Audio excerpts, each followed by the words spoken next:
Question from Mike in Santa Cruz. They say blogging 1.0 is dead. If you had to build an audience from scratch today, how would you start? Well, this is a tricky question because you may be tackling the wrong problem. And let me explain how I think about this. And just to put things in perspective. So I have a number of platforms. I obviously have the blog, which gets somewhere between, 1 and 2 million unique visitors per month. Then I have my Twitter and social. Twitter alone gets, 1.3 million or so in terms of followers. And then the podcast, which is hundreds of thousands per episode, and so on and so forth. So I've tried it all, right? I've played around with any platform you can imagine, and I live in Silicon Valley and invest in tech. Here's my perspective. So I'll answer your question somewhat directly and literally first. There is always a market for high quality, and there's always a market for long form. Okay, I'm going to recommend a couple of resources right off the bat. There's always a market for high quality. There's a book called Small Giants I would recommend that you check out. And this is to say, if you offer the best of anything, you can charge a premium, and your customers will tend to be very high margin, low headache customers. So you could, say, produce the best cigar in the world, or even in the top 10%, and charge hundreds or thousands of dollars per cigar. You could do the same thing with leather pants and sell them to people like Sheryl Crow and only make a couple of hundred or even fewer per year and make hundreds of thousands or millions of dollars per year. That's actually an example from Small Giants. This is related to long form, and that's how I interpret blogging 1.0, is writing blog posts and then having comments on those posts. There's always a market for long form, and people lament the death of long form, the death of this, the death of that. Oh my God, TV is going to be the death of radio, and podcasts are going to be the death of this, and this is going to be the death of that. And it makes for very sensational headlines, but I think it's usually mostly hot air. So long form, here's the advantage of long form content. And I've always specialized, I think, in long form content. You look at my books, they're not short. They're not intended for people who claim to have short attention spans. And many of my blog posts are 15 pages long, 20, 30 pages long if you print them out. And the reason I approach it this way is because if you're building an audience, and I'll come back to that aspect of your question, the most labor-efficient way to build an audience over time is to have evergreen content. So I write long pieces that will be more valuable from an SEO real estate standpoint 2 years from the date I write it compared to the week it launches, if that makes sense. So were you to look at my back catalog and the stats, I'm on WordPress VIP. If you were to look at my stats, or Google Analytics, you would see that my most popular posts that get each hundreds of thousands of visits per month were written several years ago. And that's very much by design. I'm not upset by that because I fully expect that some of the articles I write this year, for instance, my post on practical thoughts on suicide, which is a very intense post, I expect that will continue to gather steam and be spread around and shared, and a year from now it will be right in the top 10 rankings, which is very important to me. So the question you asked, though, has is a multi-layered question, and there are a lot of assumptions built into it. So if you had to build an audience from scratch today, let's examine that. Why do you have to build an audience at all? Now, the belief right now is you have to be on social, you have to be putting out content. I think that's bullshit. You don't have to at all. Amazon didn't start with building an audience. Uber didn't start with building an audience. So if your goal is to create a profitable or massively scaled business, that may not be the right thing to focus on.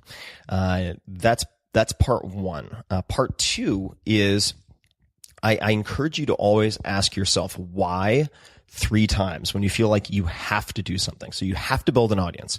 Ask 3 times. And this is something I think I adopted from Ricardo Semler, which is spelled with an R. He's a Brazilian entrepreneur. Asking why 3 times. So why do you have to build an audience? Well, and you might say, because I have to have people to sell to when I launch my product. Okay, well, why do you have to launch your product? Well, because I want to build a business that allows me to the freedom, let's just say, to travel the world and have enough income to do A, B, and C. All right. Let's take travel the world. It may turn out, once you ask why 3 times, that volunteering at a local embassy for your target country, like Sweden or someplace else, is the shortest path to getting to your objective, not building an audience. So don't mistake the intermediate signposts, or not even signposts, the intermediate steps that you've been told repeatedly are important as the goal itself. And this comes back to a lot of the discussion in the 4-Hour Workweek about multiple currencies and the fact that income is only one currency. You have time, you have mobility, and that the value of that money is determined by the number of W's you control in your life. Where you live, what you do, who you spend your time with, and so on. And the reality that income is a barter system. You are taking this paper or digital symbolism, basically, these units, and trading them for experiences or possessions. So there may be more direct ways, like volunteering, like taking a specific job, any number of things, that could get you to your goal faster than building an audience. Because building an audience, quite frankly, is a pain in the ass. It is not an easy thing, and it requires a very concerted, conscious, and well-planned effort. Okay, a couple of other recommendations. If you still decide that building an audience is the right step or the right place to focus, a couple of things I would suggest. Read the article 1,000 True Fans by Kevin Kelly. This is an important concept to grasp because you do not want to target the masses. Your objective should not be to build the largest audience possible. It's too vague. It will be too expensive in terms of cost per acquisition, even if that cost is measured in the man hours that you put into creating content. The least crowded channel is where you should focus. That's another reason why I prefer long-form content. The least crowded channel is still long-form content, whether that is print or audio. And that is why I am able to compete effectively, for instance, in the podcast realm, even though my podcasts are very minimally produced. I don't have a team. It's me and one freelance engineer and my assistant. That's it. But I can compete against podcasts that have many people and groups of people focused on producing a narrative, partially because I go very in-depth with guests. This episode, of course, being an exception. I mean, an anomaly. A few other points. If you're trying to build an audience, the first place to start, and this is going to sound funny, is to look at your credit card statement. All right, look at your monthly credit card statements and identify where you are price insensitive. Okay, so you could have a specific highlighter for that. Let's just say they're printed out. Use an orange highlighter, red, whatever, for things that you are price insensitive about, where you could spend 3 or 4 times as much and not care. You should also break things into groups. Where do you spend $100 a year? Okay, so obviously you're going to have to divide some things or multiply them by 12. But what do you spend $100 a year on? What do you spend $250 a year on? What do you spend $500 a year on? And what do you spend $1,000 a year on? And if you're in a very high income bracket, then you can multiply those out, obviously. Okay, that's step 1. And the price insensitive aspect is very important if you want minimal headache from the customers that you choose. Next, you're going to identify the subcultures that you belong to. What are the subcultures you belong to? Are you a CrossFitter? Are you involved with orienteering? Are you into role-playing games, World of Warcraft? Do you like particular types of movie? Are you into Japanimation? Whatever it is, identify 3 to 5 subcultures that you belong to that you understand very well. And then for each of those subcultures, you're going to identify the 5 sites that those people go to. If you had to guess where someone in that subculture would go, the 5 sites that they go to regularly, 3 to 5, the 3 to 5 Twitter accounts they're most likely to follow, the 3 to 5 Instagram accounts they're most likely to follow, the 3 to 5 Facebook pages they're most likely to like or be fans of, the 3 to 5 podcasts that they're likely to listen to, and let's just stop it there. And you don't have to do all of them.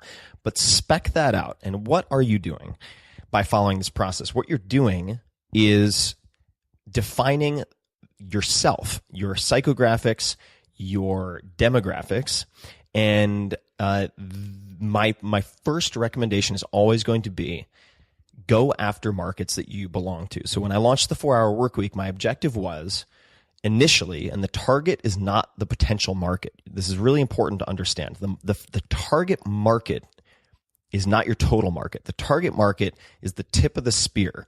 That is what you use at the front lines to win the battle that then allows you to win the war. But you win the war when your target demographic then expands to include a lot of other people. In practical terms, what does this mean? When I launched the 4-Hour Work Week, my objective was very measurable. And what gets measured gets managed, as Peter Drucker says.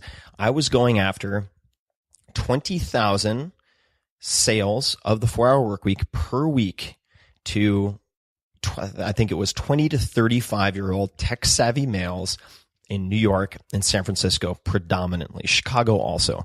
And this is because I did the homework looking at Nielsen BookScan. I had a good idea of what would be necessary to hit the New York Times bestseller list.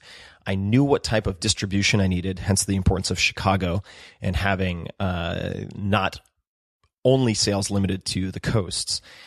And I also knew that I belonged to this 25 to 40-year-old, is that what I said? 25 to 40-year-old tech-savvy male demographic. Therefore, I knew how to appear ubiquitous to these people in a cost-effective way.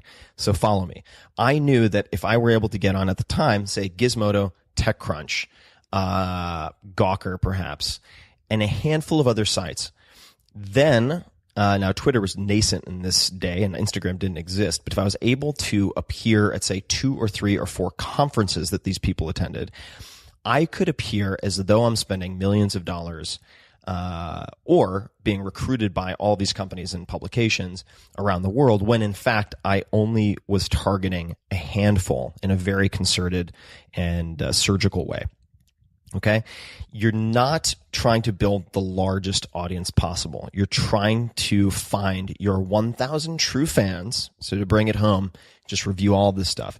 You're trying to find your 1,000 true fans who belong to subcultures and markets you belong to, so that you can then design a product or service that they will be price insensitive to, and in doing all of that, finding a handful of outlets or pages or accounts that you can target so you can very cost effectively appear ubiquitous in a surround sound way when you launch something important to you.